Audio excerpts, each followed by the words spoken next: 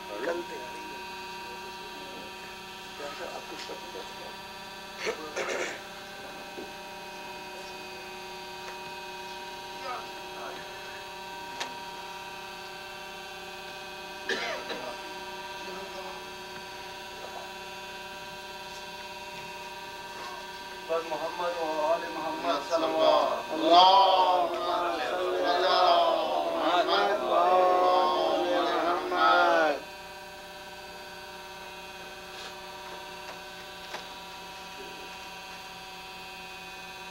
اللهم صل على محمد وآل محمد۔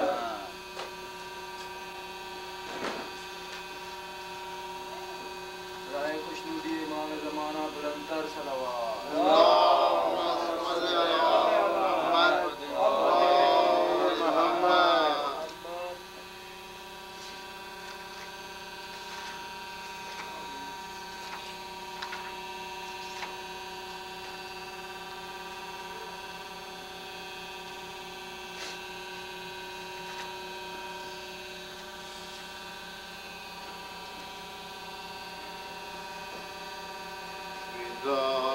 اس پہ سلامی ہے جس کا نام حسین، میرا موئی میرا آقا میرا امام، میرا موئی میرا آقا میرا امام حسین، صبا کو بھیج کے روزے پہ کر رہا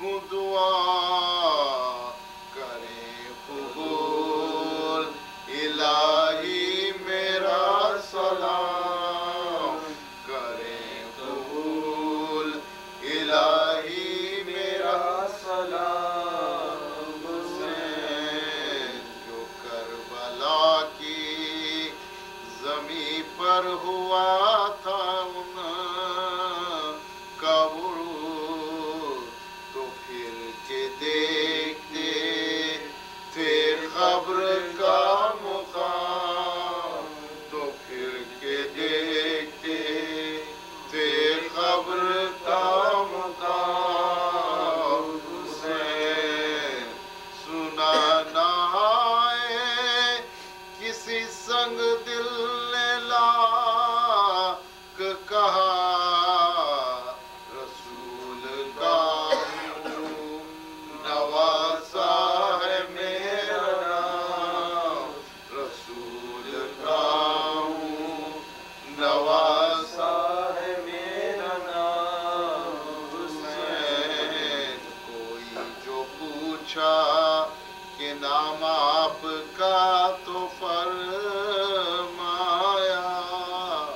شکستہ دل وطن آوارہ تشنکام، شکستہ دل وطن آوارہ تشنکام، حسین میرا اس پہ سلامی ہے جس کا نام حسین۔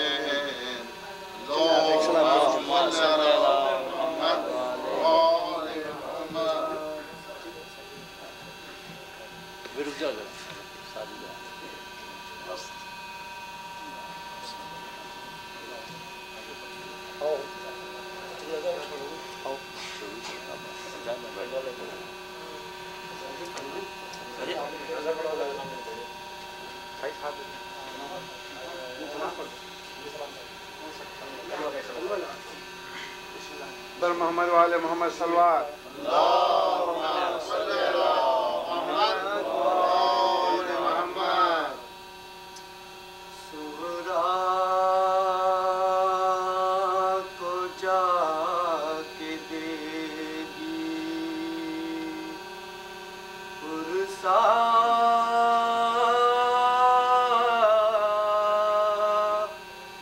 غریب زینب جاتی ہے اب وطن کو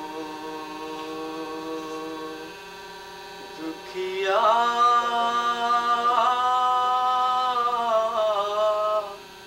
غریب زینب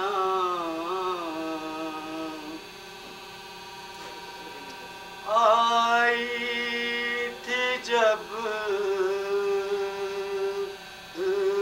وطن سے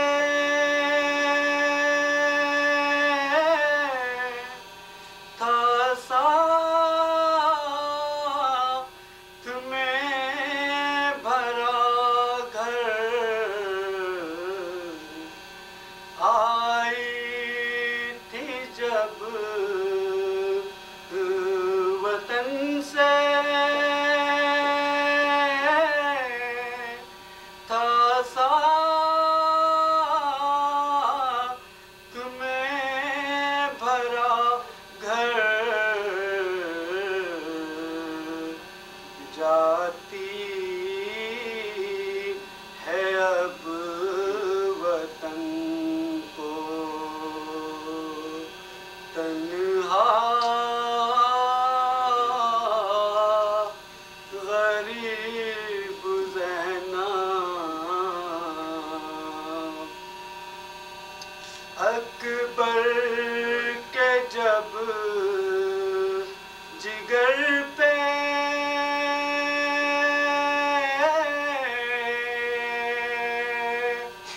برچھی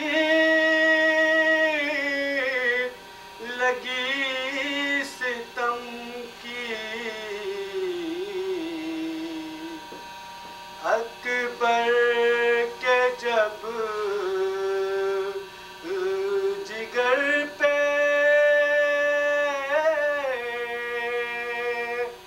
برچھی لگی ستم کی کیسے یہ تم نے منظر دیکھا غریب زینب شیر خدا کی بیٹی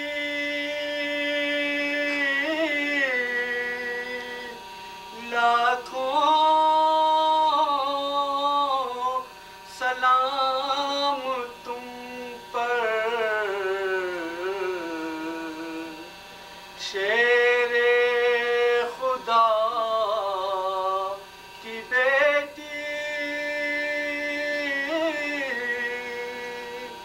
لاکھوں سلام تم پر ہوتا رہے گا یوں ہی چرچا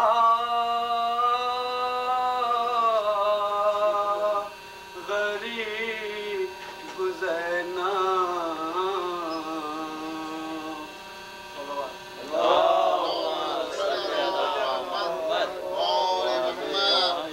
بر محمد وآل محمد صلوات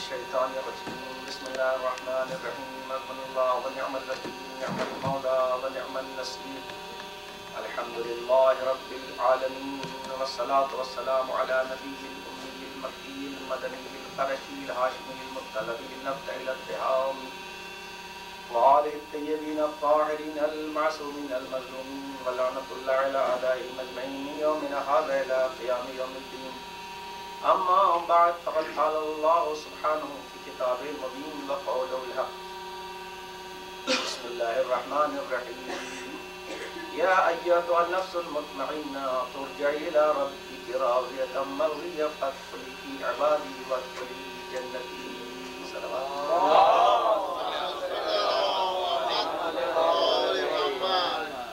میں نے آپ کی خدمت میں 30واں پارہ سورہ والفجر کی آخری چند آیتوں کی تلاوت کا شرف حاصل کیا ہے کہ جس آیت میں اللہ نے ایک ایسا لقب مظلوم کربلا کو عنایت کیا ہے جو ان کے علاوہ امام اور نبی اور اولیاء اور کائنات میں کسی کو عطا نہیں کیا ہے، اور یہ وہ لقب عطا کیا ہے انسان کسی قوم کا ہو، کسی مذہب کا ہو، کسی ملک کا رہنے والا ہو، کسی شہر کا رہنے والا ہو، ہر ایک کو اسی شے کی تلاش ہے. یعنی اللہ کہہ رہا ہے امام حسین صاحب السلام کے لیے نفس مطمئن، یعنی کہ وہ نفس ہے جس کو اطمینان ہے.